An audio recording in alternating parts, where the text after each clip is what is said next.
I want to teach our kids to know common sense, and you go make your dream happen. Well, what's crazy, like what you're saying, I completely agree with, because like I completely value my time in college, and like I did learn a lot, and I was super green in terms of acting and all that. So I did gain a good foundation. However, those 10 days of filming taught me more about this industry and more how to make a movie, more how to act, more how to do any of that than anything has come close to. So that's kind of like, I completely hear you on that, because it's like, there's a point where if you just go, you can read a book as much as you want, but if you don't get out there and just do it, you're not going to know how.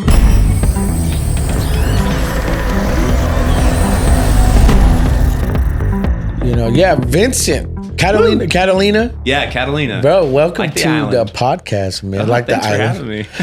So let's get straight to it. I know we're talking, pre right now. Just want to get to know you, man, because that's, usually with my podcast, I just go straight for it. I love it.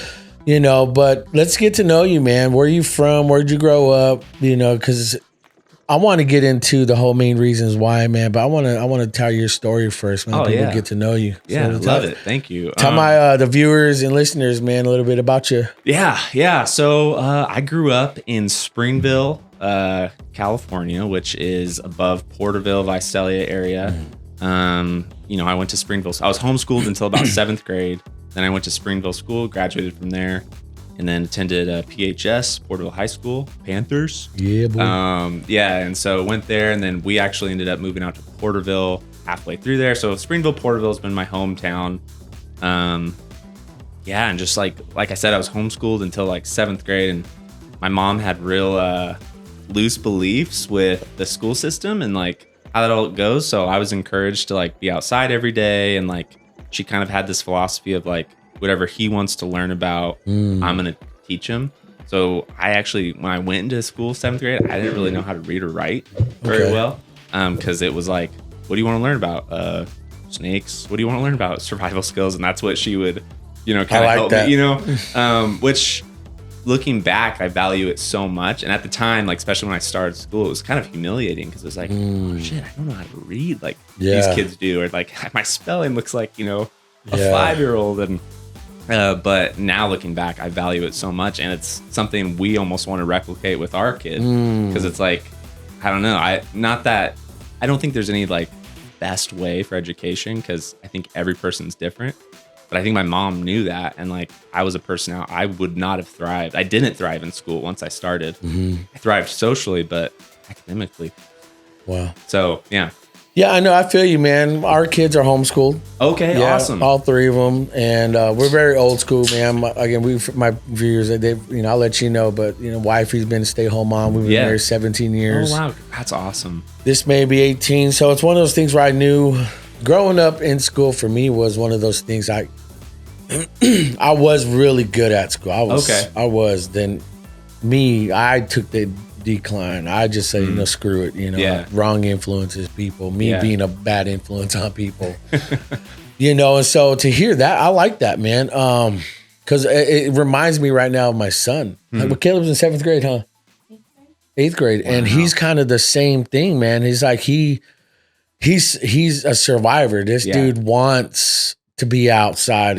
He wants to build things. He wants to have a survival, he's like on potatoes 6.0, because he's trying to plant his own potatoes. And so he's all about survival. When you said that reminded me. That's awesome. That's super cool. Yeah. And I hear that, and it's like, there's hope for my kids. I can see that.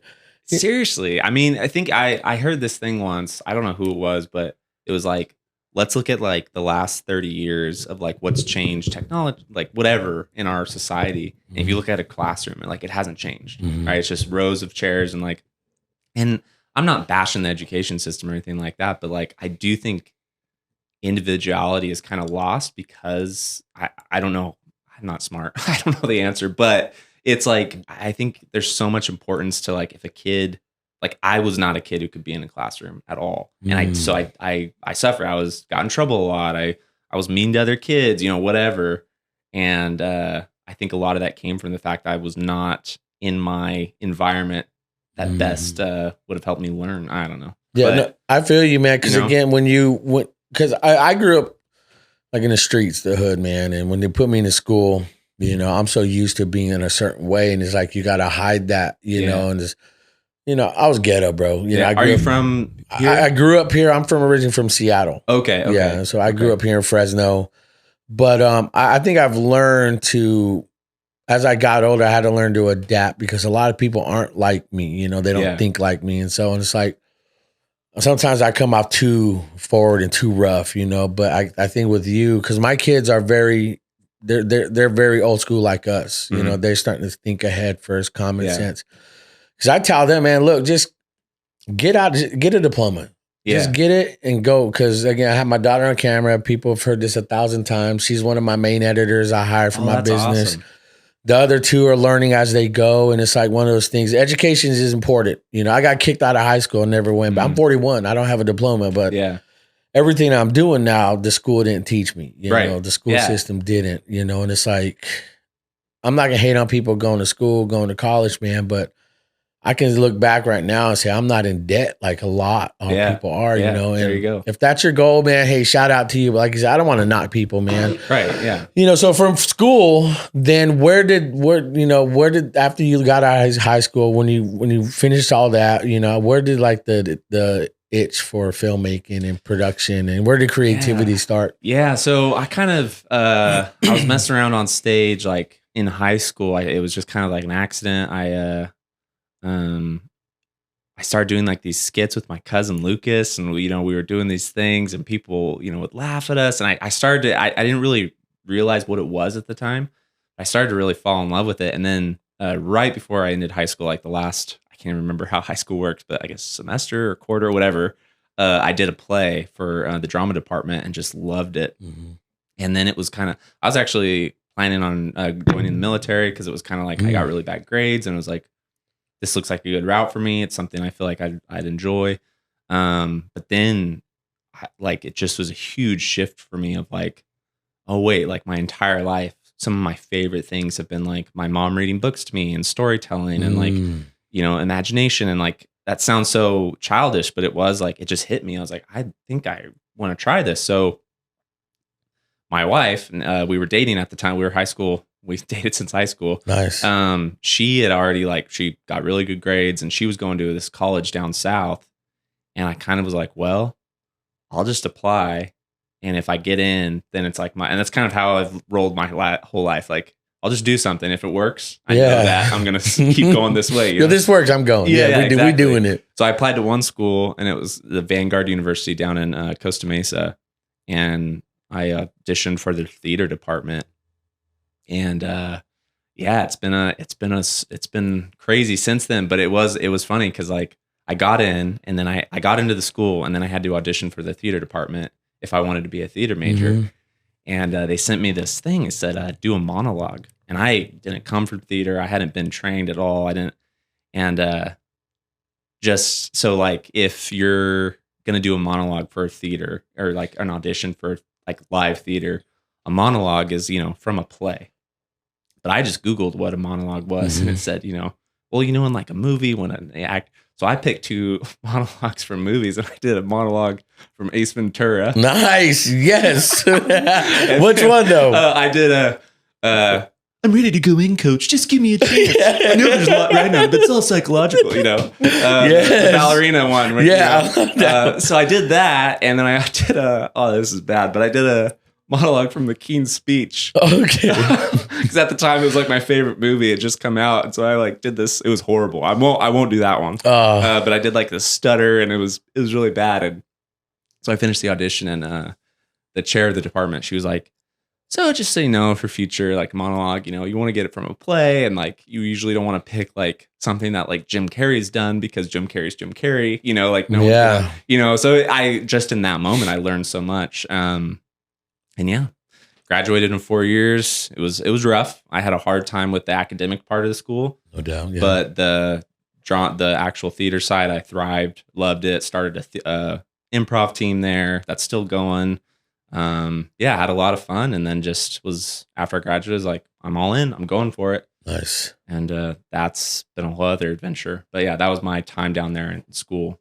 Yeah. Okay. So then after school and after all that, were you into production? Were you video camera? Were you into the creative part of all that also too? Yeah, I was. So I'll actually give a lot of this credit to the system, the theater system that they had there. They like if you're going to be, I was an acting, directing emphasis, but they kind of were like, we're a small department and, we want to teach you all aspects of theater. And I started to gain this mentality of like, the more tools I have in my tool belt in this world, the better off I'll be. Mm-hmm. And so I just started diving into like, well, what's it like to be behind the camera or, backstage? And I really loved lighting. I really loved cinematography. I'm not that great at it, but I love it. And just things like that. And so that's when I started to go like, oh, okay, I want to make my own stuff. And so we started messing around in college and we started,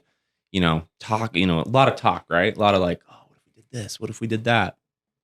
So after I graduated, I was mainly an actor. Like that was what I was going for. But then I was taking this commercial acting class and I had part-time jobs because, SoCal is expensive. You have to have, and I was taking this commercial acting class from this guy called Mike Pointer, and he was incredible. And it was like going to like a motivational speech every day, every time I went to his class. And I kind of came away from one of his classes with like, I'm done. I like that next day I quit my part-time job. And I was like, I'm going to make something. Like I just have to do something. What year was this? This was in 2016, probably. Okay. And then I formed kind of this idea, this Wild Boy idea, and met this director through my wife. She worked with him at a production company, and he was like, he was like an award-winning short film director, and he'd done a lot of short films. He's like, well, I'm looking to do a feature film. And he kind of was like, do you have any ideas? And I pitched my idea real quick, and he was like, oh, I love that. Let's do it. And it was just like, oh shit, okay, let's do it, and it would, it's been a crazy process since then. But so let's get into that now, the Wild Boys, man. Yeah, Wild Boys.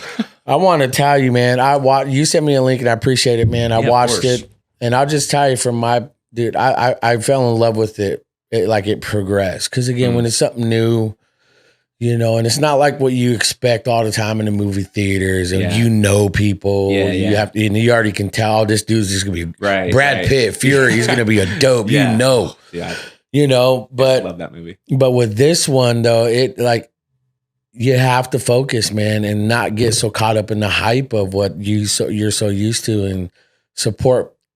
I want to say support people that are up and coming. Support people to get to know them. Yeah. Find out why you want to like fall in love with the characters, and because dude, I loved you in it, man.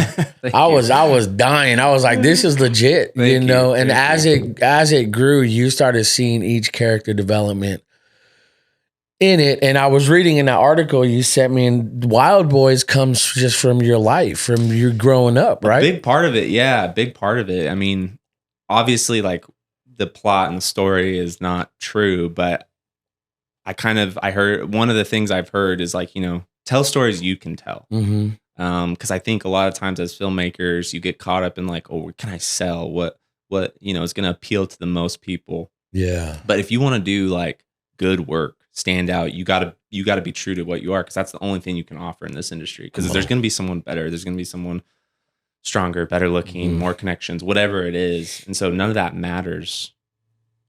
All that matters is who you are and what you can tell. And so that's kind of what I was like, well, I had a unique childhood in the sense of like, school and stuff like that. And it's like, well, I think I first thought of it as like, well, what would that be like as an adult? Like if I was still that kid, Yeah. And that was the first kind of like idea of like these Wild Boys. And so I kind of was like, okay, what if there was this girl and she was in the forest and she met these two guys and they lived like this and there was really no explanation and it was just weird off comedy, and that was kind of all I had. I had some loose outlines, some loose treatment material for the characters and stuff like that. And so it was a very loose concept. And I was just lucky enough to meet Morton, who is the director, Morton Forland, who's an incredible filmmaker, incredible storyteller. And so we both formed a script and these characters, and we're kind of like, and we said like we want to make a movie that's like not artsy or, like not that there's anything wrong with artsy movies, but like we're kind of like, what would an 80s movie look like today? That's the vibe like, I got. Yeah. And that's kind of that's the movies we grew up on. And it's like, how could we achieve that vibe? And so we worked hard on trying to come up with a story that fit that, characters that fit that, the cinematography, everything. So yeah, it just kind of all snowballed into, that was the beginning of 2017. And then by like September we were shooting. And yeah, there was a lot that went into that and a lot of things that just, I attribute to just like luck, because it's like right place, right time. But I also believe in like, well, I'd been working for something for years, I'd been pushing towards something. When you do that, you see the fruit, you see you manifest it. So yeah. I love that, man. Cause again, when I was watching it, again, it reminded me like Stranger Things. Just I loved the music. I loved all everything was just, it fit, and the interactions were just, I mean, it was a great movie. It's a great movie, man. Thank you. I appreciate that. I'm like, this is a local guy, man. I'm so glad you found, because when I try to follow, when you followed me on Instagram, I followed back. I was like, yo, where are you from? Let's do this. You did. Because I'm about that too, man. Yeah. I was reading this article. You're about supporting the Central Valley, man. Yeah. There's a lot of stuff people don't know about the Central Valley, even people that live here. I was going to say, like, just from this experience so far of trying to push this movie, I had no idea about the film communities here, about the art here. And I grew up here and I just didn't know about it. Mm-hmm. And I think it's changed a lot in the last, 10, 15 years, but it's been such a privilege to like, I don't feel as disconnected as I did a year or two ago when I moved out, of SoCal, where it's like, that's where you have to be if you want to be in this industry. And all of a sudden I'm like, there are so many people here I'd love to work with, that I'd love to, be a part of this Central Valley art community, filmmaking community, whatever it is. And just like, there's so many cool things here that people just don't know. Uh-huh. And that was a part of the movie, is like, I wanted to show off where I grew up. Yeah. It's like, it's freaking beautiful. Yeah. Let's talk about that. I mean, let's get into that movie. Let's get into, because we talked about, you made it, started, we'll get into all that, man, but kind of where did you shoot it? Because I read an article, you were at certain landmarks of home. People like, when people watch it, like, hey, I know that place. Let's get into all that, man. So we shot it in Springville, where I grew up. When I grew up, it was like a town of 1,500 people, maybe. Wow. Now it's probably, 3,000, 4,000.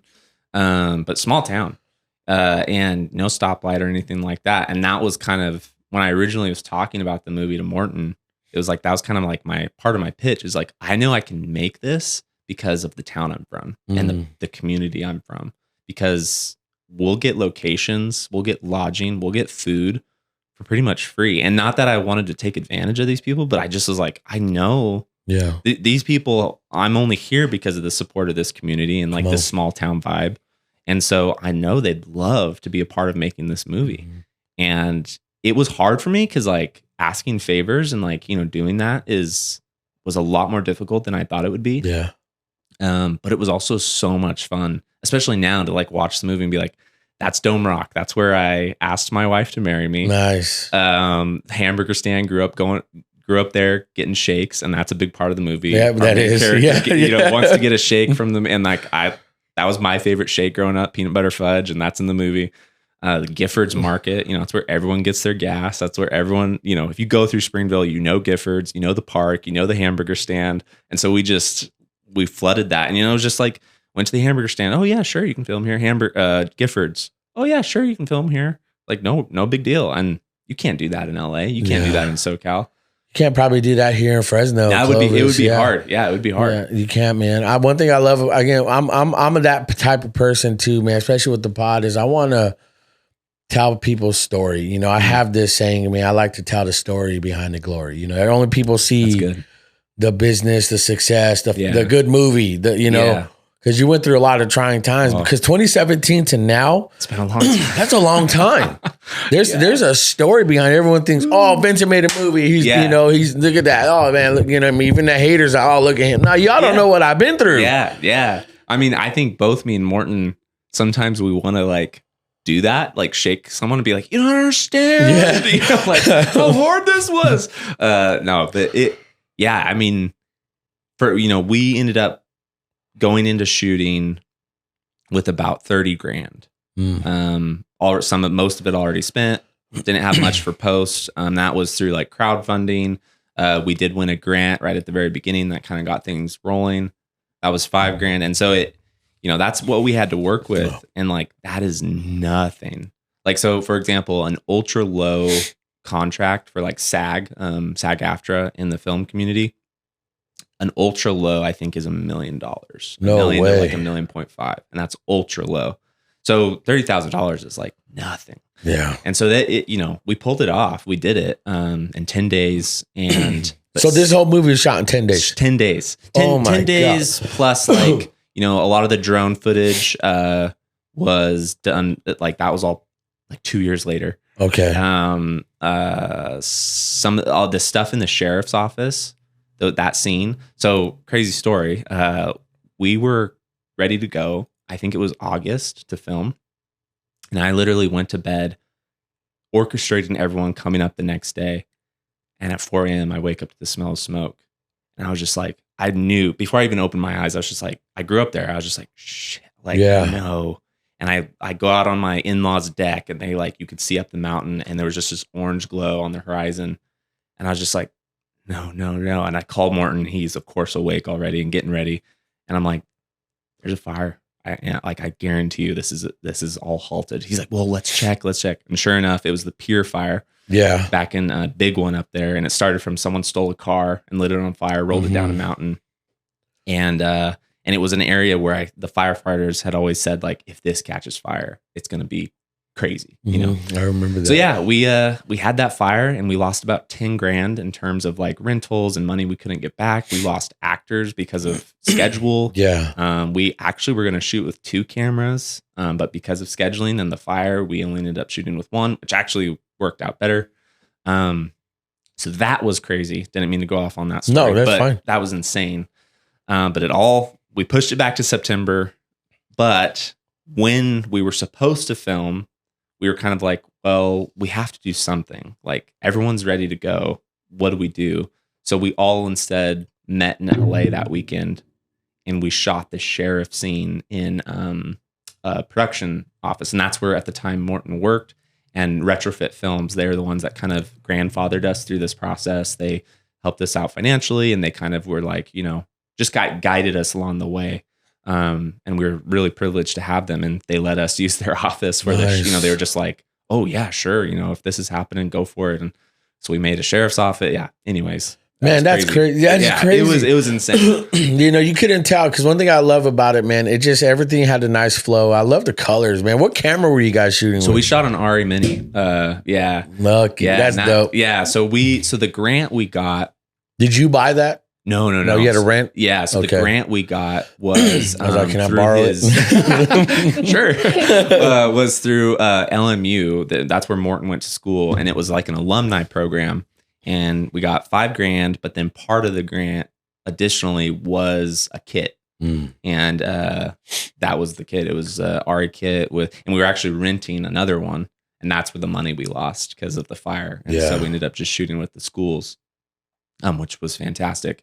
And our cinematographer, Vincent Valentine, he's incredible.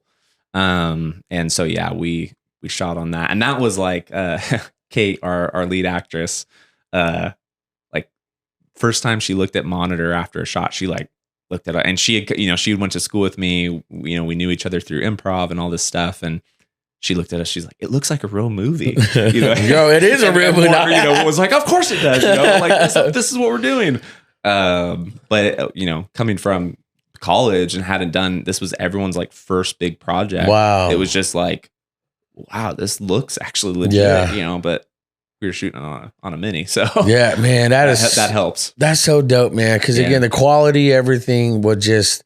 because I want to talk about the movie, but I don't want to give it away. Yeah, totally. I don't, man, because I'm like, can we just talk about this? I love this part, because again, my viewers, these guys will, because we can drop Easter eggs, hints. Yeah, hook people in. I think the story of it really, really, because I kind of want to go based off the teaser, the trailer. Made. That works. Because you said a lot of it had to do just basically you guys are the wild, because you are the writer and you starred in. Yeah.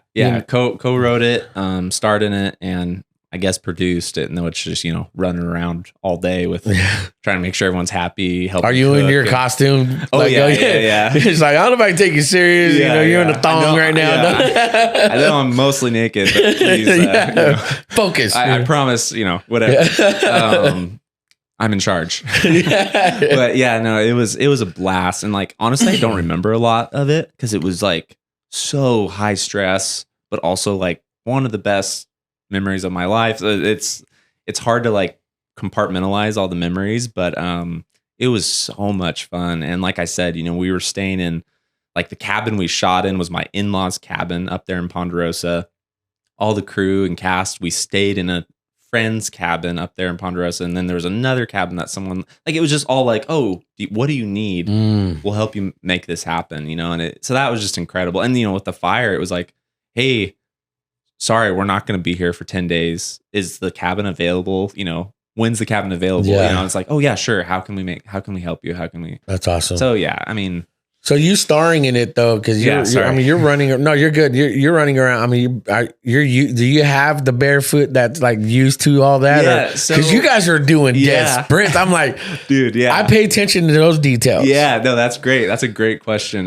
So I spent a lot of time online before we shot, like looking for like feet socks or something to look like feet, because like in I think it's Captain America. Captain America. He does the run, and he has those like fake feet on. Yeah. To look like he's barefoot. They're so expensive. We couldn't afford that. So me and Jordan, who's also one of my best buds, we were just like, well, let's start toughening up our feet. So we just try to be barefoot all the time. It was horrible, right? So we had these swim shoes, and so we actually wore those most of the time until it was like, your feet are going to be in the shot. Tough it out. Yeah. And of course it was like horrible, but as soon as, there's just something in you, as soon as you hear action, that all just shuts off and you're able to go for it. But yeah, most of the time our feet were in a lot of pain. It took weeks for like the sap. There's all this like really sticky concrete sap stuck to our feet afterwards. Yeah, all that little brown dots. Yeah. And that took weeks before it all came off. So yeah, I'm just walking around in a loincloth most of the time, barefoot, but all the sprinting shots, like you can tell, like they'll crop out our feet because we are wearing, these like, swim shoes. Okay.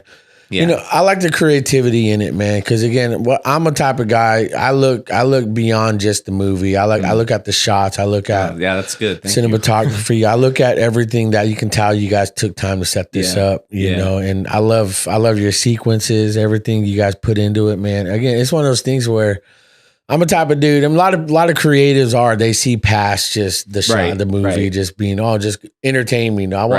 I want to know how you did it. I want to what you guys edit on. I want to know again what camera, what what drone. How do you? My main question is like, how do you get the drone in at the shot? You zoom out, but you have clean audio. It's like, how do you separate that? It's like, So that's when I'm like, okay, that's not my field of expertise. Like I was involved in it in terms of just like saying yes and like saying like, oh, that looks great, or I approve, even though like I don't know what I'm talking about. But we so Morton, he edits professionally, so he has his whole setup.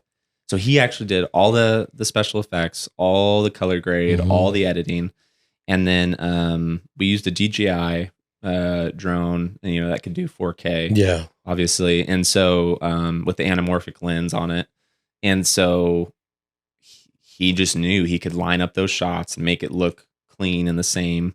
And that was a huge part of it. And like our drone op, his name's Nate Limlin, and he's actually the brother of John Deere, my wife, Jordan. And he's from the Valley. They're from Dinuba. And he operated our drone. And so it was like a lot of just kind of like, I just had to trust mainly my team. It was a lot of trust of just like, sure, if you say this is going to work, I believe you. And he knew what he was talking about. Like, that's cool, and then our sound, that was also just a huge, we got so lucky, but Mark, he's our sound designer, and he just has pro bono. He has his own sound company, MTC Studios, and they like, he's just done everything and helped us, did all the ADR, and that has been a huge, like, I've been blown away because like, not that it's set us apart, but like I've seen a lot of now indie films at festivals and stuff like that, and sound gets so difficult. Yeah. And is so tedious, and like ours is immaculate.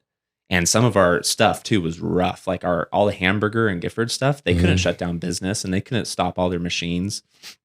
And so that was all going. So that's all been redone. No way. Yeah, Mark just did it all himself. Shout out Mark. Yeah, incredible. So like that's been like, yeah, again, like I've just been, especially now that I'm like showing the movie to people and having these conversations, it just kind of makes me sit back and be like, oh my, this is incredible. Because like, I mean, yeah, I did a lot, but I would not have ever been able to accomplish any of this without the team we have. So that's huge. Yeah, I agree, man. Because again, nobody sees this behind us, behind the scenes. Right. I'm a BTS guy all day, man. Behind the scenes, you know. And again, they think, oh, just show up, hit record, and good. Right. No, it's way beyond. It's so complicated. It is, because I look at I'm like a lot of people too. I pay attention to sound, man. I really do. It's like when a camera whips, and it's like you see like it gets duller over here, but it gets louder as you go in the car. It's like, I love stuff like that. I love the sound design in that, man. It's amazing. And overall, I believe that I think what captured my attention too was all the details nobody seems to, they'll never think about. Yeah. Because it brought more of you out. You know, your other partner, and Kate, it brought out all the characters. I can't remember most of them, but no, that's right. once, because I mean, once I started like falling in love with the characters, man, I felt like it just flowed, you know. So let's get to know, talk about the cast and the characters, you know, kind of their you know, kind of their quick bio as far as the character they were playing in the movie. Yeah. So I'll start with Kate, our lead. She went to school with me down at Vanguard, and she has done groundlings. We both have, and when I first had this idea, I knew I wanted her and Jordan plays John Deere, my other wild boy accomplice. They were like, I told them about the idea. Hey, I have this idea. Would you guys want to do this? And they're like, of course, like, yeah, sure. How are you going to do this? I don't know. You know, I just need to know. You guys I just need to know. Are you on board if somehow this happens? And so from day one, I wanted them to be a part of it. And so when Morton got involved and we got this grant, and then Retrofit started kind of helping us through it, obviously the questions asked like, hey, so your film will probably do better if you can find someone a little bit more well-known and yada, yada, yada. And I just was like, yeah, sure. I'm on board with that if it gets to that point. But here are these two people. I know our chemistry will be spot on. They're incredible. I'd love for them to be a part of it. And so not sadly, but like they auditioned, and there was a lot of like, there was probably a good month or two of like, I don't know if we're gonna use you guys yet, because we're still, you know, working out all these details. Because at the end of the day, you want to do what's best for the project as a whole, and everyone working on it. But everyone ended up getting on board with Kate and Jordan. But so Kate said yes, and this was like the first thing she's ever done. Obviously in school she did plays, and like I said, she's had a lot of improv training, but in terms of like film, I think she did like maybe one short film in school. This was it. And so she was incredible, just always game, always. I mean, we were, you know, did long days, shot all day, and she never complained. She always said yes to like, you know, what's the shot? Okay, I'll do it, you know. And she was always on top of it with all of her, because like some of my favorite lines in the movie, a lot of people miss because I've seen it 1,000 times. And so I catch things that like Kate mutters or says, you know, it's like, oh, that was so funny. That was so good. And she was just a pleasure to work with. And funnily enough, she was my great friend back then. But her and my cousin started dating, and now they're married, about to have a kid. So Kate's now family, which is a lot of fun. Yeah, and she works now down in SoCal. She had a manager for a while. You know, she's gone in and out. I know she's doing an improv show tonight, so she's still around, and I know would be willing to work again when I'm ready for her. So come on, Kate. Yep. Yeah. So yeah, she was incredible. And yeah, like because that's a big question, right? Like, can this person carry a character through a whole entire feature film? And I knew she could, and I think she does an incredible job. And people love Kate, so the Wild Boys love Kate. Yeah. And then so Jordan, one of my best buds, we were at Vanguard together, roommates, did plays, and I just immediately, like, we work so well together. And so I just knew, like, okay, he's got to be the other Wild Boy. And he honestly brought a lot of the character of John Deere to John Deere, because like we wrote John Deere dry, kind of more brusque, and than Red, who I play. And but Jordan brought so many of the like little characteristics and hand movements and gestures and sayings of John Deere to life. And yeah, he did an incredible job.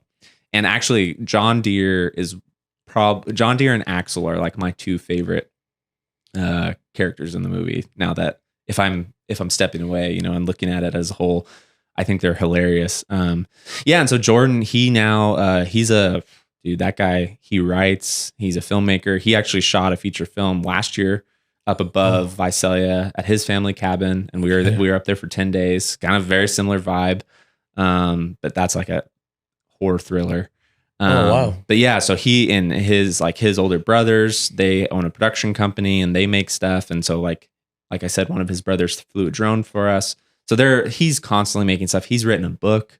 Wow. Yeah, like that guy's a work animal, man. He gets it done. So he's still, he's down in SoCal still. And we're doing a Wild Boy screening down there in 2 weeks. So both him and Kate are going to be there. Super excited for it. And then Axel, Vince Major, he probably had the most training. He was like trained in Shakespeare. He had agents, or has agents. And he's probably had the most on-camera experience out of all of us, which shows. I mean, he's so funny. And like, I love Axel. And yeah, and he brought to the table a lot of like, he just was on it every day. He was just like, I know my lines, I know how to deliver it. And he gave it his all each time. And he was real fun to be around. And, it's fun because like, you don't know these people. Well, obviously I knew Kate and Jordan, but like, I wasn't very close with Vince, and now I can, he's great. And like, you spend 10 days with someone, even I probably haven't seen him in a couple of years, but like that bond, it's just like, oh yeah, we've acted together. We've done that. And they, both him and Morton, had me back on a short film like a year after. And so it's just been really great. Who else do we got?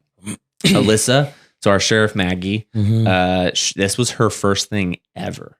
Really? Like she had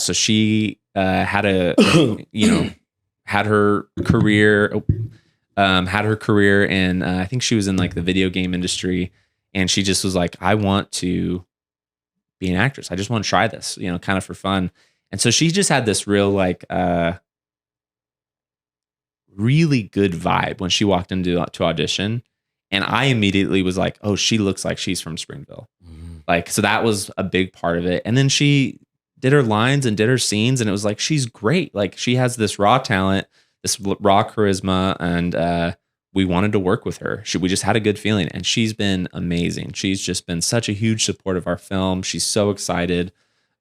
She still she acts, she auditions, she does all that stuff. But yeah, so that was our Sheriff Maggie. I talked a little bit about Axel, Vince Major, and yeah, and then Bill Hoverstein is Yap, and he's an actor in LA, still acting, doing all that. Yeah, cool. And we found him through auditioning, and again, like all these, and Kaylee, she was Bear, Yap's counterpart, and all these people, they gave 10 days unpaid. We weren't able to pay them. No way. Yeah. So, and Patrick, he played Drunk Dan. He was funny. Yeah. He was him and Bear were last minute ads because of the fire. We lost the actors that were going to be them. Oh, okay. And so it was like last minute, like, okay, who can we find? And they delivered and were fantastic. But yeah, like all these people gave 10 days of their time. Well, not all. We planned it out. So I think Alyssa was up there like for a weekend and then left and then came back the next weekend. So we tried to plan it out so not everyone had to be there the entire time. But yeah, all pro bono, all like, we believe in this project. We like this project, and they get good footage out of it. They, but I'm forever grateful for the time they gave. That's insane, man. Cause again, I think that's a reflection, I guess, how much, and I would say like they believe in you, Yeah. It's like, there's something about this dude.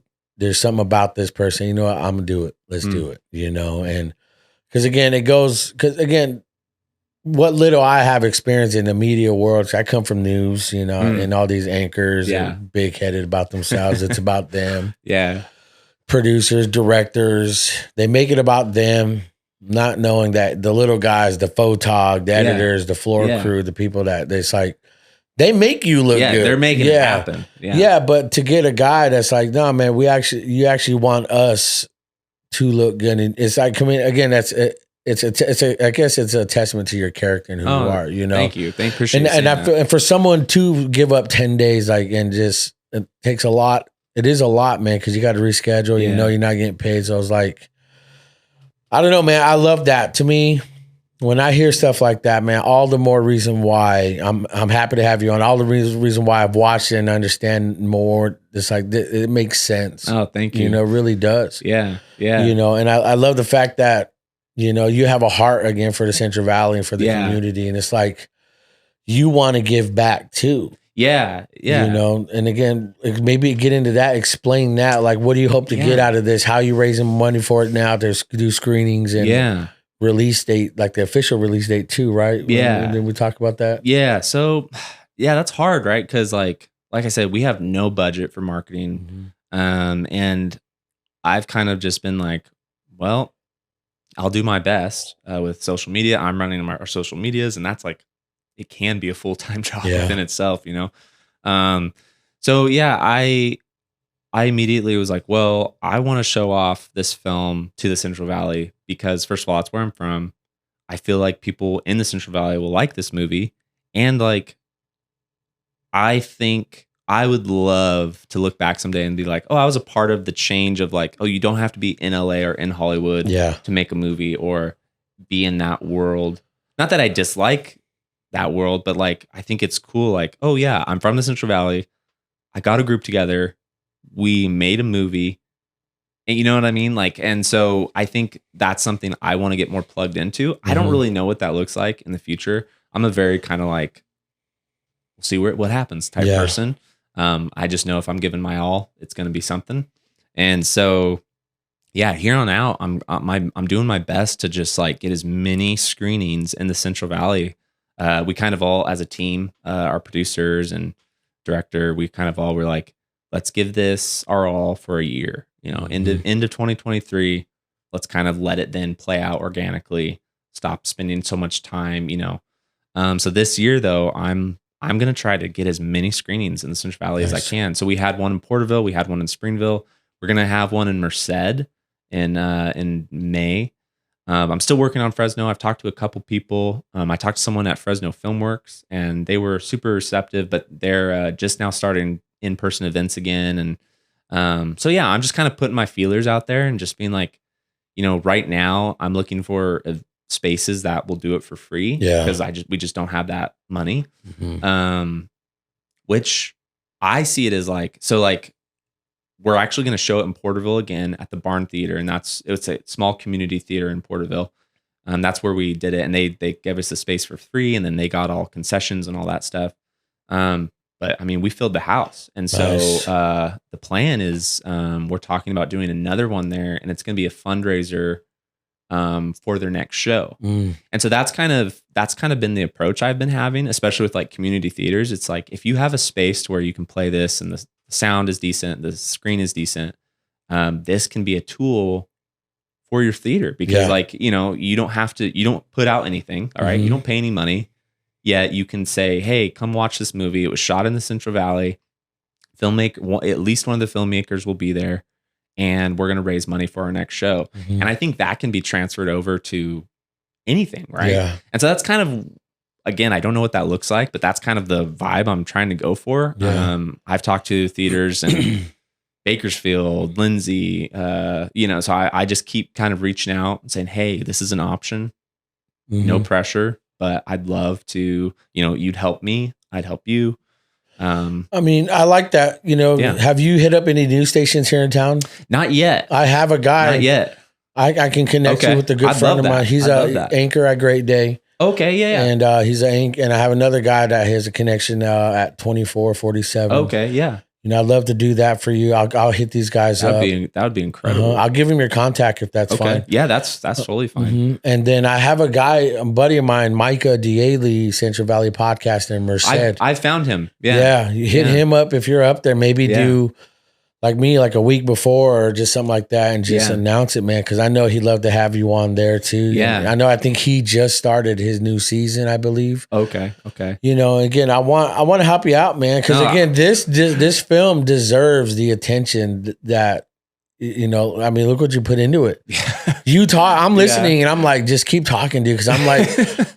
This is why it's the story behind this glory of it, man. Because it's legit, bro. I love how you're just real passionate about it. You know, when the passion speaks more than just what you're doing it for, I think it to me that's worth jumping on board. Yeah. Well, and you know, I mean that's what it takes, right? Like you have to have that passion. You have to have that. I think anything in media and entertainment industry can be hard to get into, especially if you don't have connections or, you know, stuff like that. And you have to have like a tenacity and a drive to never give up. And so I appreciate you saying that, because I mean, I've gotten better at like hearing things like that and accepting it, where I used to be like, oh no, it's not me. You know, I'm just getting lucky and then, you know, whatever. But like, it's like, no, I've worked my ass off and I'm going to keep doing it, you know, and like, so I appreciate that. Yeah, man, I got you, bro. Because again, it's more than that. Because I love your character, man. I'll be real with you, man. Not because you're on my show. I loved your character the most. Oh, thank you. It was just so funny. I loved your guys' little hut or your little home in the forest. Me and my brother built that thing. Yeah, me and my younger brother, we built that a few days beforehand, and man, because again, I mean, to get back into it, I love the scenery. The scenic shots were amazing. Yeah. I don't want to say the last scene, but there's just the mountaintop. Yeah. I mean, how much of a mission was that to get up there, get the gear, get everything? What was that like? Yeah. So, that final scene and a couple other scenes take place on, it's Dome Rock up in Ponderosa. And we were like, okay, you know, obviously being respectful of the space, and so like no wheels, no gear, no huge amount of gear. It was all anything we could carry. So you know, you park and then you do like a good 100-yard walk up the hill. So you know, it's a lot of work. But like we would get up there, and so this was, you know, the fire was over, but as you know, anyone from the Central Valley knows, fire takes months to kind of actually be over. Yeah. So every 10, 15 minutes, there's a helicopter going over and we'd have to stop. You know, and so that was a huge challenge. Just being like, okay, we have to get this. Cause like, especially, you know, whatever you want to call it, the money shot or whatever it is, but you know, they wanted that sun, and you saw it like that hit. You know, that was all like, so it was like lines have to be delivered perfectly. We have to have follow focus on point, you know, all these things. That was one of my favorite days, but also one of my more stressful days, because it was just like a lot of coordinating. I'm not in that final shot up there, so I was just like, you know, okay, we got to get this done, making sure. Were you in your loincloth? No, not that time. I had sweats on. Because that's the thing too, is like we were going to shoot in August, and so it was hot, and so it was like, oh, loincloths, no problem. We ended up shooting in September. It was cold. I mean, that morning we did the Wild Boys scene, that like where they first meet Kate, and like that big scene, it was 35 degrees wow. when it started, so okay, yeah. Man, that's insane. Because again, I've always wanted to get into that, man. I've always wanted to get in a feature film, just never connected with the right people. Yeah. But we got to make something. I'm down, man. You tell me, boy. I can act it out and be crazy too, man. I mean, just give me a chance, I love it. It's funny because hearing your story, let me know. Yeah, well, you have a beer, man. Want to crack a beer? Dude, yeah, we can crack a beer. Yeah, man. Getting into it. One of the things I think I've loved. Cheers, brother. Cheers. Ooh, I'm a blonde ale guy. Ooh, this is good. Very nice. That hits. One thing I loved about it too, man. Again, it's just you start to fall in love with the characters, even though I've never met them, never heard of them, and I think that's what made it so. I think authentic, man, and real. I think it really spoke to me that way because, again, when you go to, I want to go see Creed 3. I already know what to expect. It looks so good. Yeah, but I get what you're saying. But with this one, I had no idea. When you sent me the link, you're here's a screening before the show or before the podcast, and I was like, me and my wife watched it. Baby, you guys are going wifey's here. What's up, wifey? But I don't know. So far, what do you think? What do you think about the movie? I mean, maybe get your thoughts because I know you're probably stewing on some stuff too. No, I thought it was really great. I mean, it's when it's done in the Valley, and you guys had such a good quality. I was like, that's good. That I was kind of proud. Like, finally, thank you. Something nice. Yeah. I thought you guys. Obviously, your acting was not like celebrities, but I mean, it was just like a home. Yeah, it felt good. Yeah. After a while, I started watching it. I just see like the characters are like, oh, that's Kate, or you know, the Wild Boys. I mean, I thought it was great. Yeah. And the scenery, it was really nice. The scenery, she's a country girl too, man. Yeah. She was out there eating slugs. Yeah, there you go. Eating rocks. Mud pies. Mud pies. But I think that's what can, because you can tell, as the writer starring in, man, you can tell like you said, you were raised that way. Yeah. Yeah. And when I read their bio and when you sent me the information, I thought that makes so much sense. When I seen you acting it out, it's like, you're acting, you put on a film, you got all this gear, but you channeled probably something like, when I was a kid, I did this. Oh, hell yeah. Mm-hmm. Yeah. When you were in those moments, man, did you feel like, damn, I can't believe I'm just really being me. I'm an adult kid. I wish I would have more. Yeah. I wish I would have put aside the stress of getting the film done and like all that.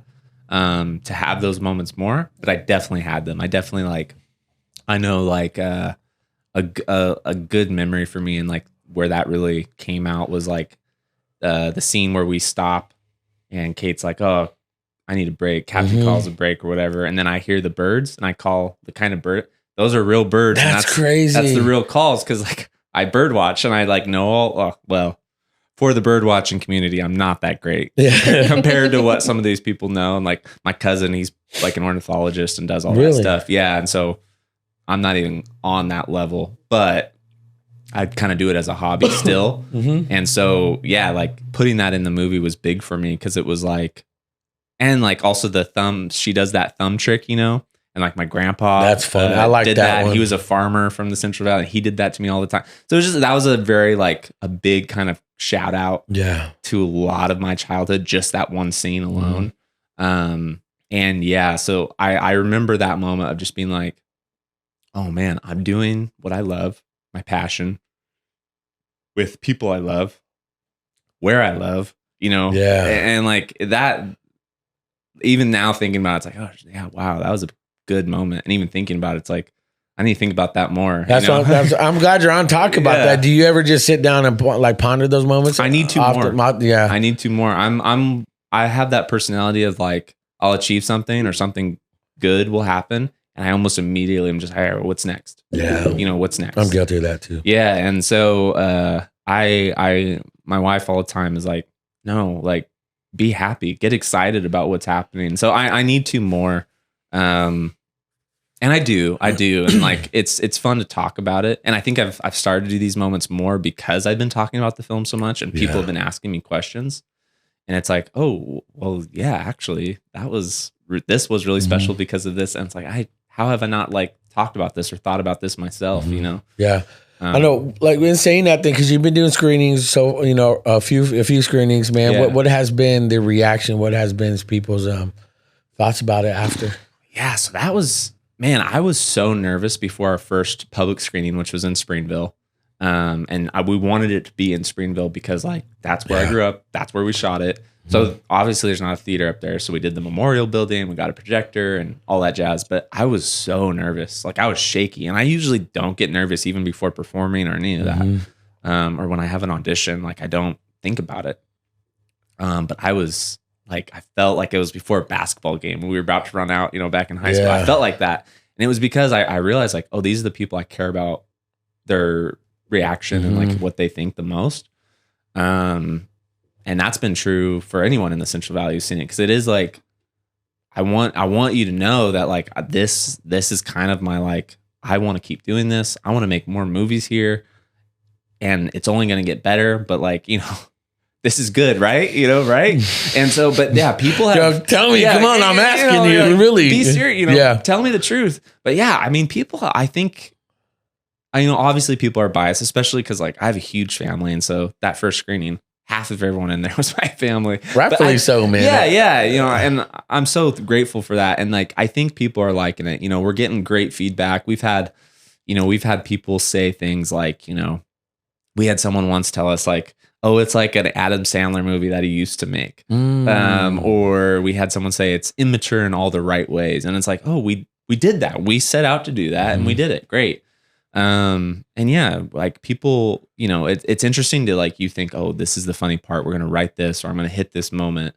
But then when you're watching it, like these other moments kill that you weren't even expecting. And also, I've seen it 1,000 times. So like, I get kind of numb to some of the moments and it's like, oh, people love that part. Like all the Sheriff Maggie stuff between her and John Deere. I don't want to give anything away. Yeah. But like like people dying. Yeah. And like, not that I didn't think it was funny.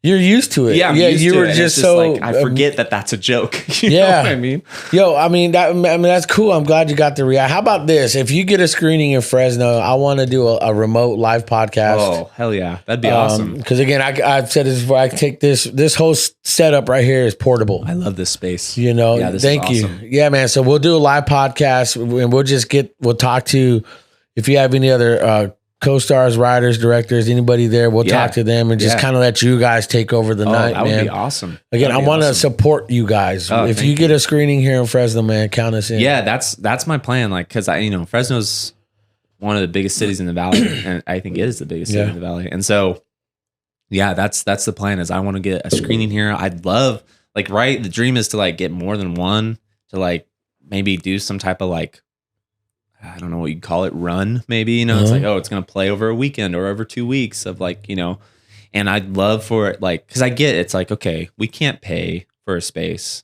right? All right. As of right now, we can't. And so it's like, if it's some type of, because in Merced, what we're kind of trying to orchestrate is some type of community fundraiser. So anything that's done for the movie in terms of like money for tickets or yada is actually just going to a nonprofit, local nonprofit. And so it's like, that kind of 3-party idea, they don't care that we're not paying for the space. We're getting the word out on our movie, but we're also helping the community and like helping a local. And so I think I can transfer that to Fresno, to anywhere, but like I'd love to do it in Fresno. That'd be so cool, man. I'd love that. And so I think just doing things like this, talking about it, doing other screenings, like I'm not too worried. Like I'm pretty sure it's going to happen. So as soon as I start getting something, I'll let you know and sign me up. We'll make something fun. That'd be fun. Yeah. And we can just do live reactions, man. That'd be great. Just get on with your thoughts, man. You got 20 seconds. Yeah. What'd you think? I mean, I loved it. I want to show my kids the movies. That link's still good. Well, that link I think I still have it. Yeah, it should be. Yeah. So would you? I have a question for you. Would you be down for your kids to watch it? Because that's like that was what did we say? We were like, we accidentally made like a good kids movie. Like we didn't set out to make like a kids movie, but a lot of stuff that was in it like got cut. Yeah. And then it's like, oh, it's not actually too bad. Like it's pretty soft. Like it's. I'll be honest. PG-13, Yeah, I'll be honest. The article says PC-13. I know. Typos. I know. I noticed that. I was like, yeah, that's all right. Yeah, but I'll be honest with you, man. I'm this type of person. I didn't grow up sheltered I didn't grow up, and then my dad, my mom was crazy, man. But I never want to keep the world from them because they'll be surprised. And I grew up never being caught off surprise. I was always ready. I wasn't just the type of person who's like, huh? Yeah. I didn't know. It's so we let them watch, to a certain extent, we let them know, man. Because again, man, life does not care about our feelings. Life does not care. The world does not care about how we feel and think, man. It's like how you know how to, I guess, stay ahead of them, man. Is to beat it, because, we let all three of our kids know, man, what life is about. Yeah. And I'll be real with you, man, and kind of the whole meaning of still here, man. There's a lot of things that I've been through, happened to me, that I put myself through, self-sabotage. Yeah. Things that I couldn't shake, but at the end of it all, man, I'm still here. Yeah. And a lot of people, it's like they're still here, and for them, they're very open to that. And I would love for them to see this, man, because that's appreciate you saying that. Because again, hearing your story, being homeschooled, and like you said, you struggled in school. Right now, my son is struggling, it's not, because not so much he's a smart kid. Yeah.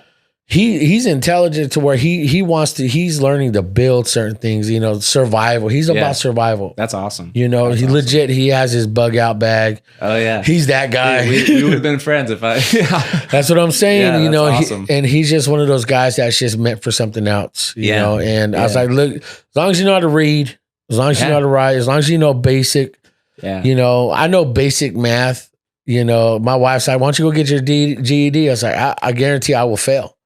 Because it's just not me no more, I would too. Yeah.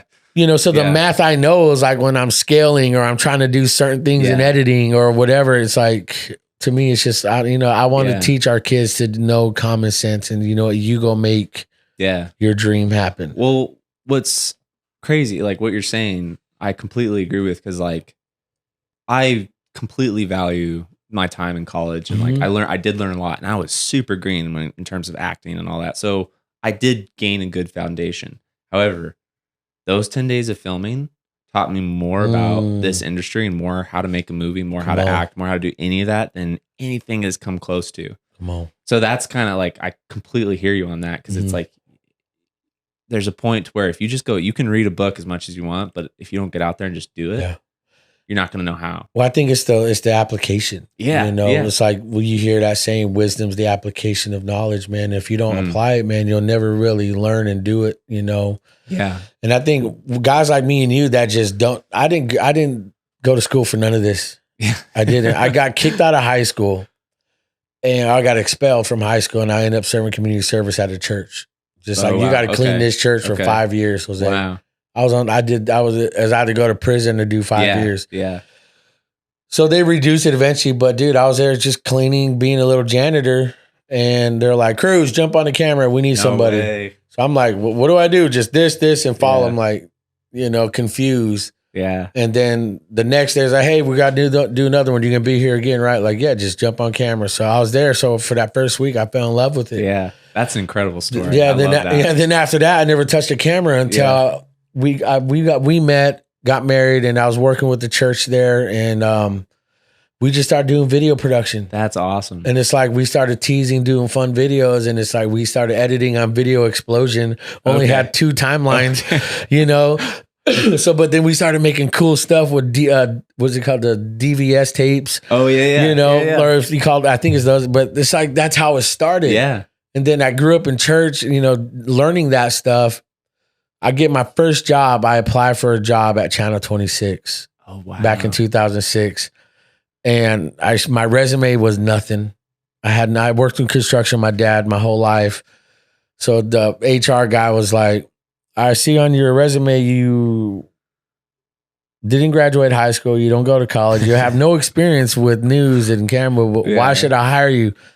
I was like, why not? And I just told him straight, like, look, man, you got 5, because there was 5 other dudes out there that had I had bought an oversized Walmart dress shirt and tie, and broke as can be, man. But these other dudes out there just swooped up, had the resume, had college, everything, man. But I was just like, look, Jim, those guys out there earned it. They've went to school. I was like, but you got a guy here. I know how to shoot. I know how to work. Show me the camera. I'll do it.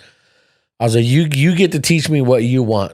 You don't sit there. I was like, you don't need to sit there and listen to these guys why they can make you better. I'm here to make you better. Yeah, that's good. And he's like, I didn't even think about it that way. I was like, so hire me, man.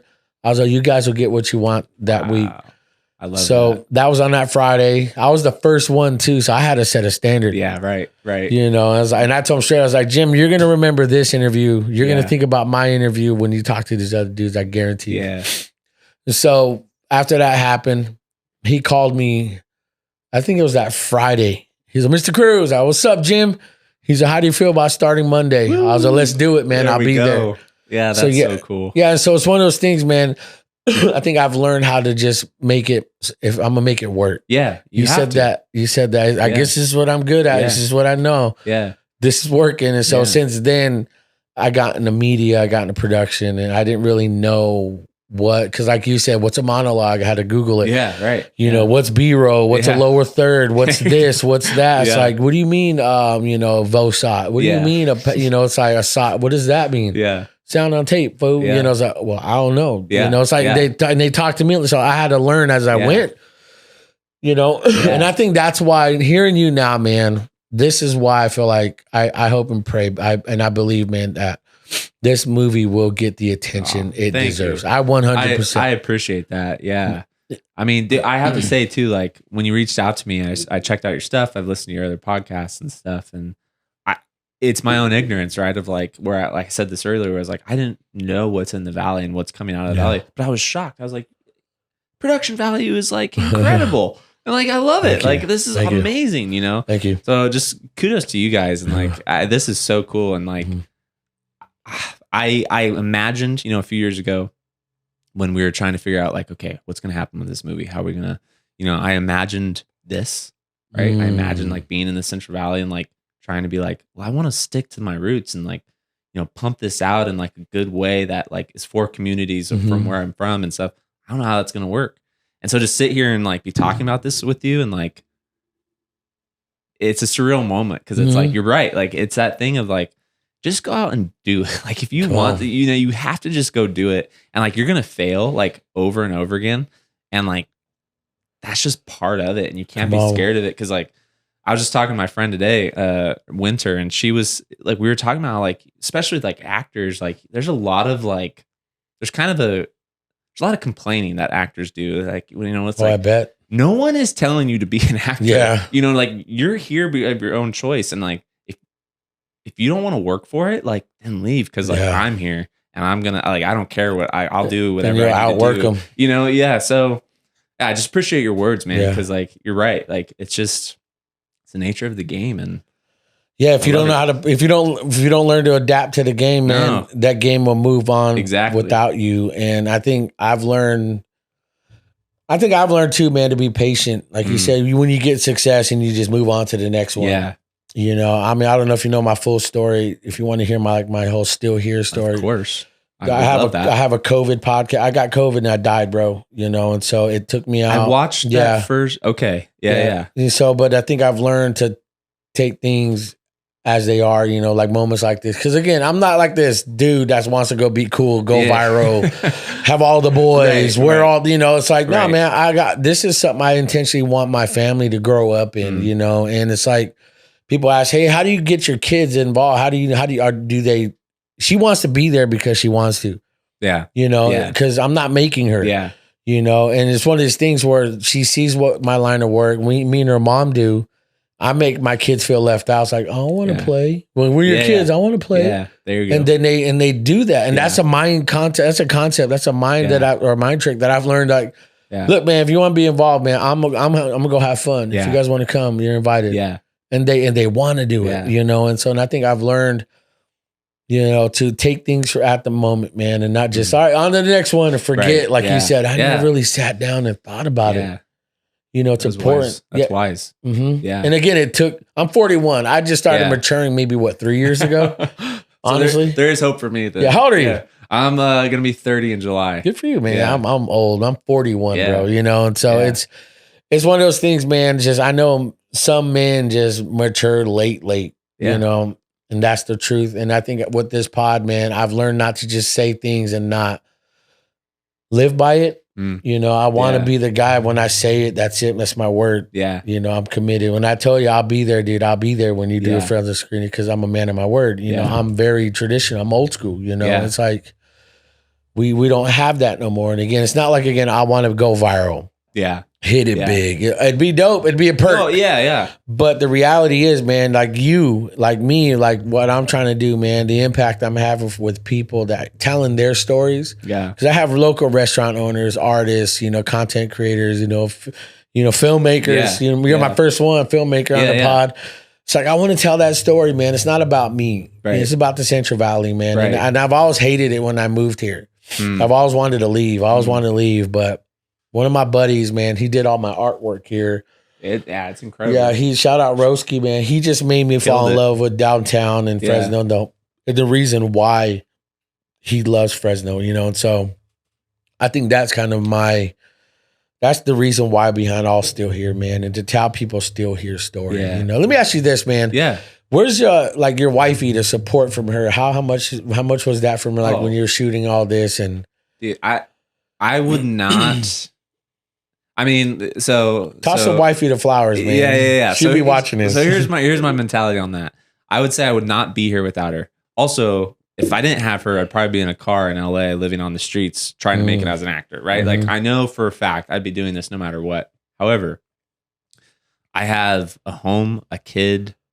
Like I have an incredible foundation that keeps my mental health and my just like foundation of life because of her. And like she every time I've wanted to give up on this so many times because it's brutal, man. Like I mean, we don't make, you know, financially it's very rough. It's rough on my wife because like I don't make income, especially now that we're not in LA or, you know, because back in SoCal, I was doing like parties and like I had all these odd jobs that I'd take and like there's just not that availability here, and especially we're up in core school.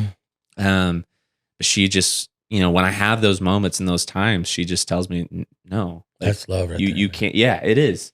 Like, and she makes that choice because love's a choice, right? Yeah. Like, you know, a lot of people, you know, it's like, oh, I fall in love and you're in love with, and it's like, well, you choose to love that person, and she has chosen to love me and support me through this. And like, I'll get emotional if I get too deep into that, which is okay. Like, but yeah, she has been absolutely incredible and has.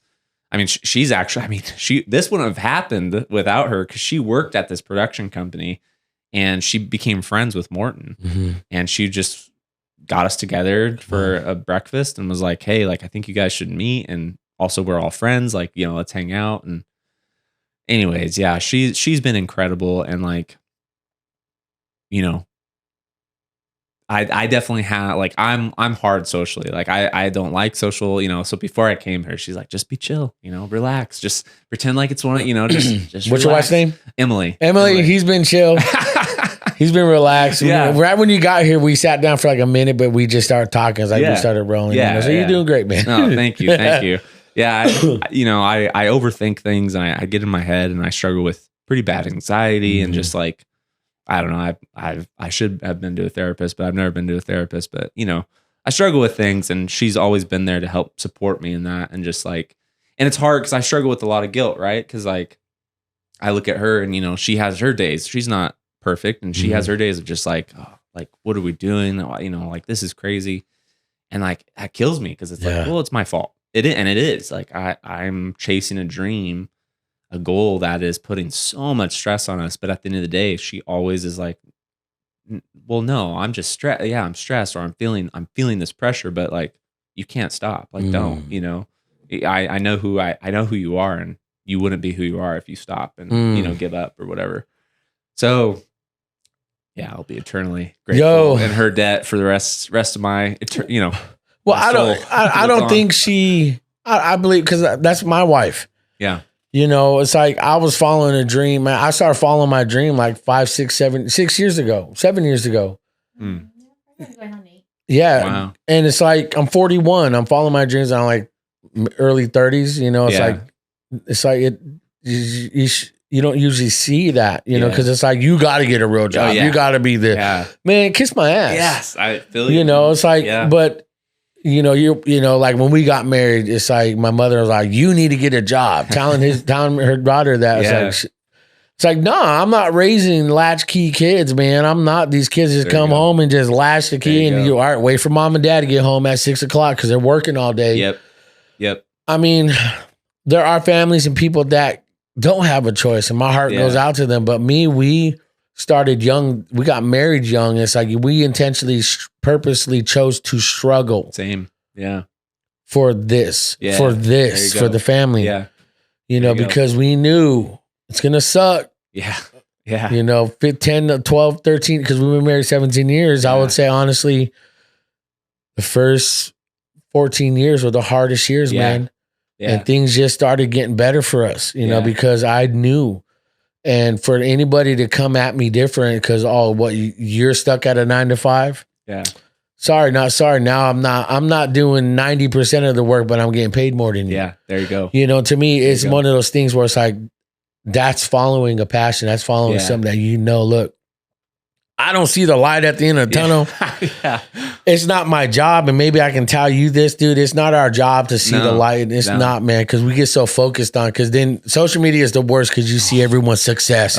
Everyone's made it. Everyone's made it. Yeah. And it's like, but I want this story more than the success story because, again, this is the story. This is why you're still here, man. Yeah.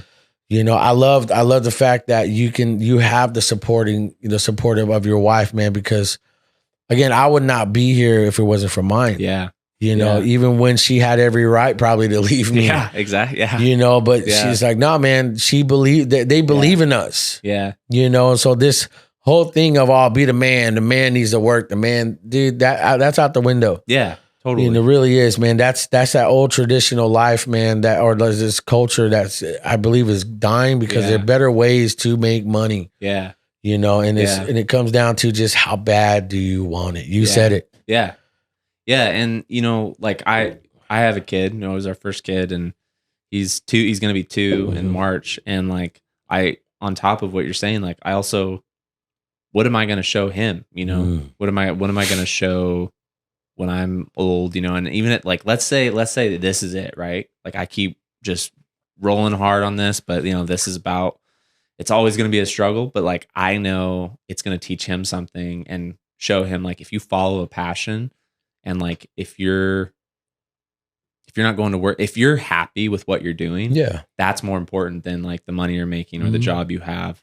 And it's hard, right? Because like I start to get like in my head and like, well, people don't have a choice, you know. People, it's hard. Like, me and my wife, like, she works from home, and I like technically work from home. I never know week for week, but you know, and like, we're able to just watch our kid. I'm able to watch our son every day. Like, I'm, you know, while she's working and stuff. And like, we a lot of times will be just like, this is so, you know, it sucks financially. Like, it's rough. It's hard, but like, this is so incredible because we have this time with our son.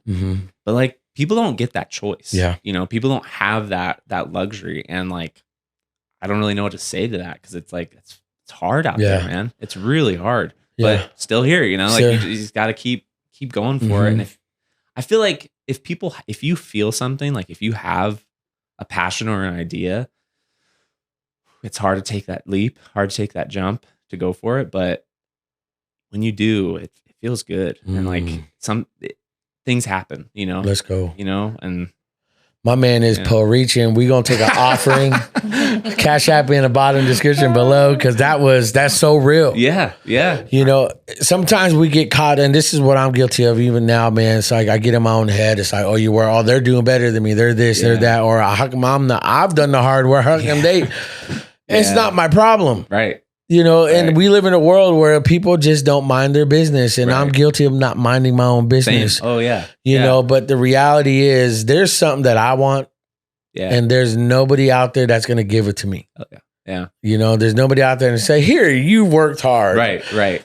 To be nice, it's like, was it nice, but was it just like on Friends? I'm a big fan of Friends. Oh, I love it. Where Chandler was waiting for the girl on the phone. Oh, yeah. And this hot girl walked in. He's like, wait, that's her. Yeah. And Ross is like, yeah, because life's that fair. He's like, no, it's not. End up being Janice. Yeah. You guys will get Janices in your life showing up. But again, it's just, there's something I know. When I died, bro, that was one of the things where I was in the hospital. Sitting on my deathbed, man, I'm like, I made good money though. I had 15 clients. But I ignored my family. I ignored my son when he walked in, showed me his little creative project. Oh, that's dope, dude. Okay, yeah. Wow. Look, Dad, and oh, that's cool, man. Wow. And I'm sitting there on my deathbed. I'm like, I'd be there right now. I would give anything to be there. I get emotional thinking about it because it's like, I missed it. And I'm like, I'm dying here by myself. Yeah. And it's like, man, God, get me out of here. And I made that commitment to not be like that no more. Yeah.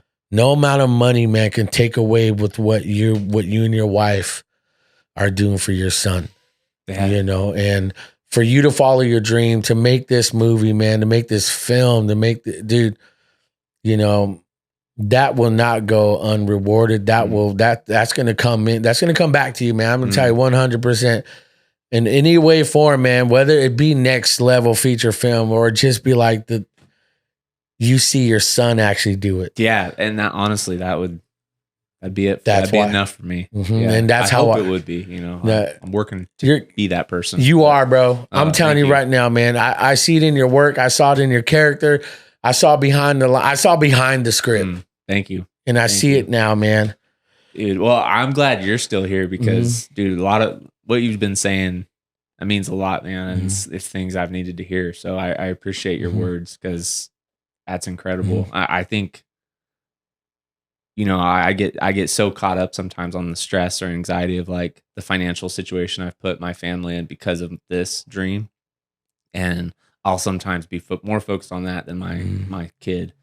And so just hearing you say that is just like a good punch to the gut of like, focus on what you have right now. And like, don't take for granted the moments, So dude, thank you. I appreciate it. I got you, man. It's coming from experience. Yeah. No, I appreciate that so much. Now let's talk about this, man. I know, let's get back. We're getting all emotional. We got two dads here just being dads. I love it. But you got official release date now, like on Amazon or we've talked about that maybe. So we went through this thing called Indie Rights, and they're kind of like a middleman for indie filmmakers. It's kind of like a self-distribution option without doing it yourself, if that makes sense.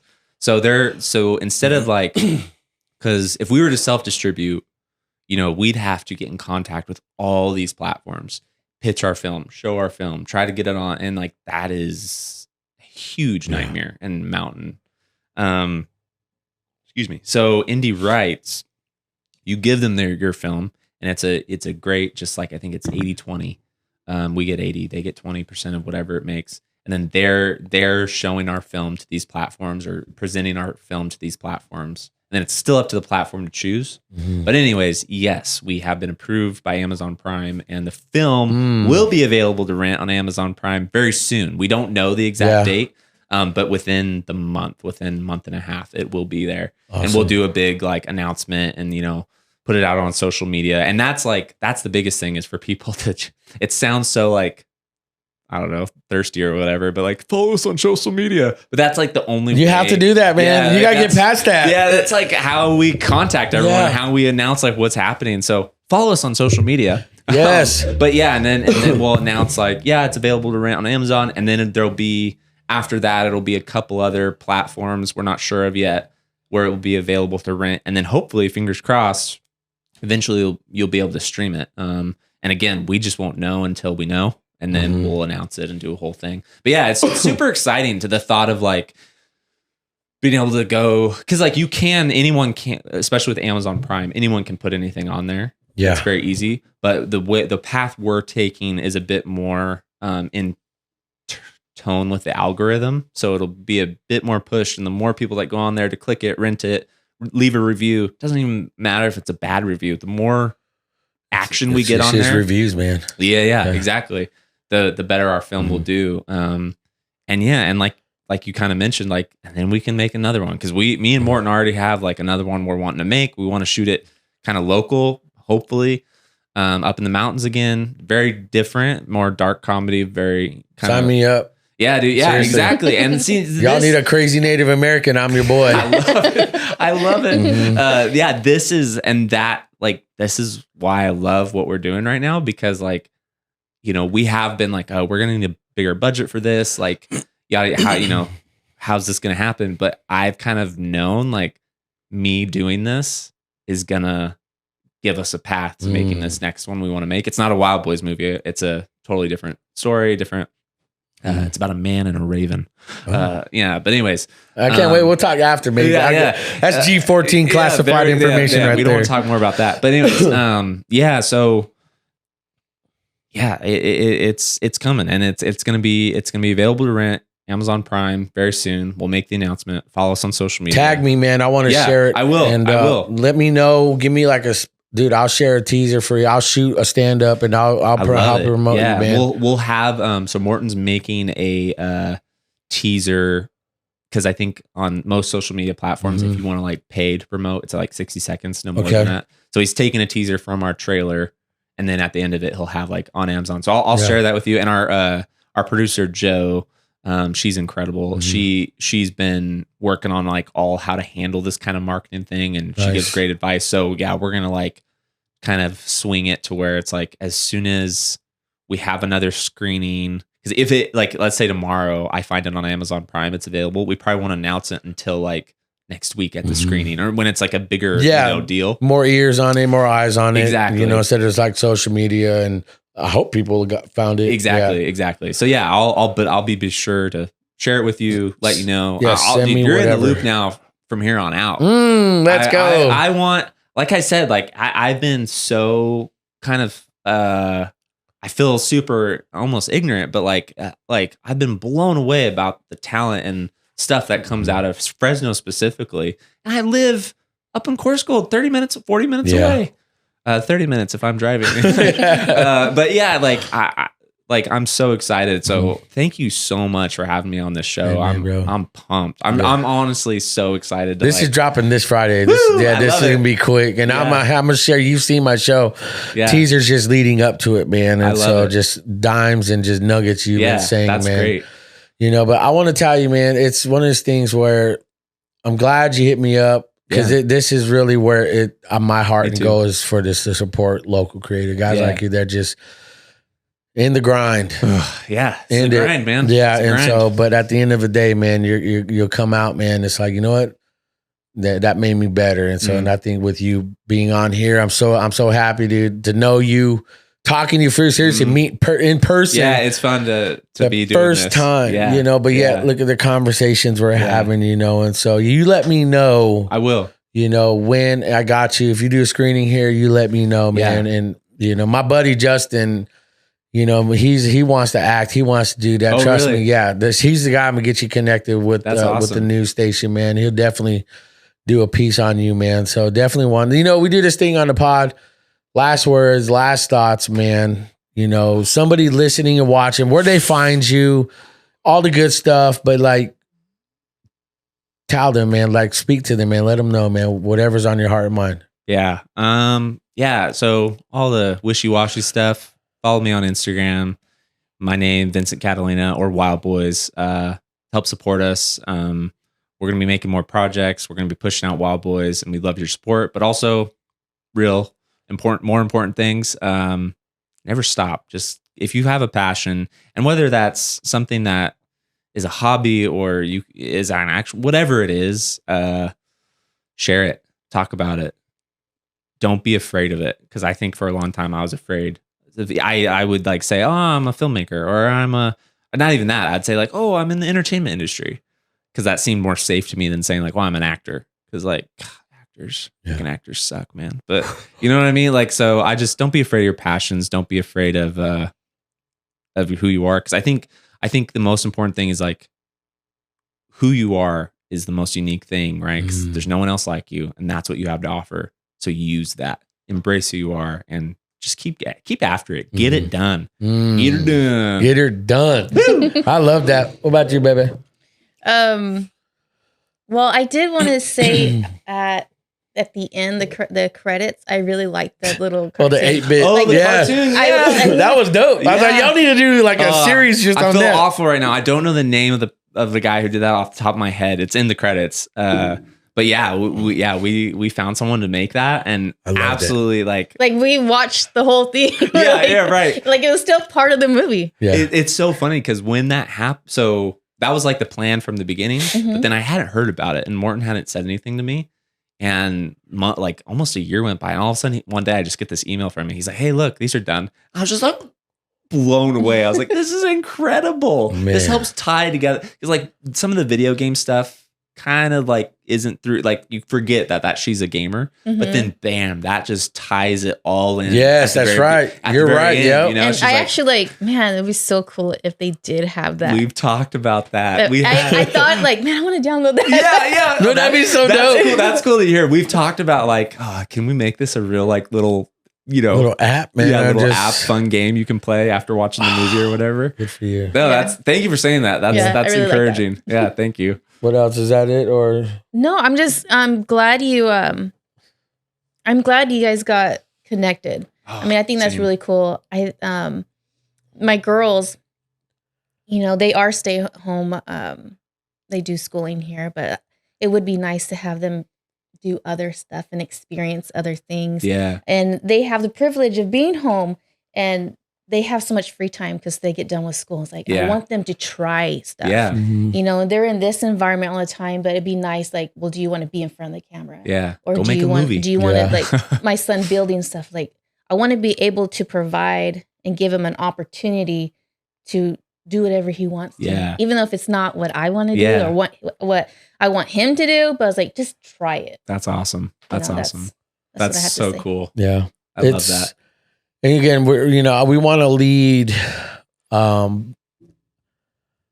think I want like, especially being like father, because again, I'm very traditional, man. I'm old school. I do believe, you know, the men, the husband, you know, provider, protector, priest of the home, you know, but I want to lead, man, by an example that's like that they can follow suit and be better. Yeah. You know, because be better than the men that came before you. Come on. Then that's, because I've seen the men that were before me, man, and that's what messed me up. Yeah. You know, that's what put me in positions in life. Is like, I didn't know how to grow from. And now that I'm here and I'm seeing that, you know, and now that we're older, we're like, we never really thought about our parents struggling or the issues. Yeah. Until we're older, we're like, damn, that was actually, you know, it's like, man, no, I can see why. Yeah. So I look back at my things my pops went through, and it's like, man, now I see why he was like that. Now I see why it's like. But moreover, it's just, I want to leave a legacy where these guys can actually be better. Yeah. You know, and I want them to be better. And I encourage them to be proud of themselves first, then trying to be me. Oh, is dad proud of me? Is mom proud of me? No, you be proud of you, that you've got this stuff done. And then, of course, you'll have our support always, you know, up and down, you know, good and the bad, you know, but know that you can be proud of yourself because you are able to, with our help. Yes, we've showed you, but elevate it every day, man. And I think that would be my last word and last thought, you know, and I feel like to really sum it all up, because I read in an article, man, it said, you know, to be a true wild boy. Yeah. Yeah. You know, to be a true wild boy, to be a true wild person, man, to be out there dumb enough to believe in yourself and to do it. Because I'm dumb enough. Oh, I can do that. Well, shit, I'm gonna do it. Yeah. You know, and I want to be that guy. I want to be dumb enough to go do it in the most positive way. I don't want to just call people dumb, you know, but I'm dumb enough to believe it, man. No, I'm that guy. Truth, though. Yeah, I love that. And I think just guys like us, just a bunch of dumb dudes. Yeah. Guess what? This dumb dude gonna shock you soon. Watch, y'all finna be surprised, and y'all gonna be like, "Oh, he made it! Oh, damn!" You know. So that's what I would say, man. And I love thank you for your time. Oh, Thank you for meeting you. Thanks for, everything, man. You 100% got my support. Oh, thank you. In any way possible, Same man. to you. Same thank to you, man. I can't wait to keep working together and 100%. see where this takes us, man. I need to learn how to shoot on those Aries, man. Yeah, seriously, man. Hey, they're pretty amazing. They're pretty amazing. We'll get our hands on one. Yes, because I'm actually looking to get one of those Sony FX6s. Those are sick. Those are sick. Those are on crazy back order right now on B&H, but they're new. They're like, but I think they're a year old. Right? Okay, yeah. You may see we even get into gear and getting stuff like what you love to do, man. But part 2, maybe. Yeah, there you go. At the showing in Fresno when you get that, But dude, thanks for jumping on the pod. Thank you. Thank you for everything. I know it's a Sunday. We postponed this a couple times with weather and business. Weather's been crazy up here. Well needed, right? Yeah, we've needed it. But, so it just worked too for me. It's like, man, it's insane. I get it. I'm glad you had time to jump on. Again, this is gonna be here this Friday. So I'm excited. That's awesome. Quick turnaround. Good podcast. I love it. So you guys, thanks for tuning in. Thanks for watching. We are wrapping up on season 3. This is actually one of the last episodes for season 3. So what a great way to end it. Thank you. Put it out there, man. And you got my support. Whatever you guys go follow Vincent. Yeah, I'm gonna have all his links in the description. Wild Boys, let's do it. Yeah, go follow him, support him, man. And when that movie comes out, I'm gonna save it. Don't send me the link because I want to rent it. Yeah, okay. I want to rent it. Yeah. I want to pay you guys. Thank you. Seriously, I want to pay you, man. That means a lot. I want you guys support local. That's all I'll say. I'm gonna die. I'm gonna fall on my sword saying that, carried on my shield. Support these local creatives. I love you guys. You have a great weekend. We'll see you next time.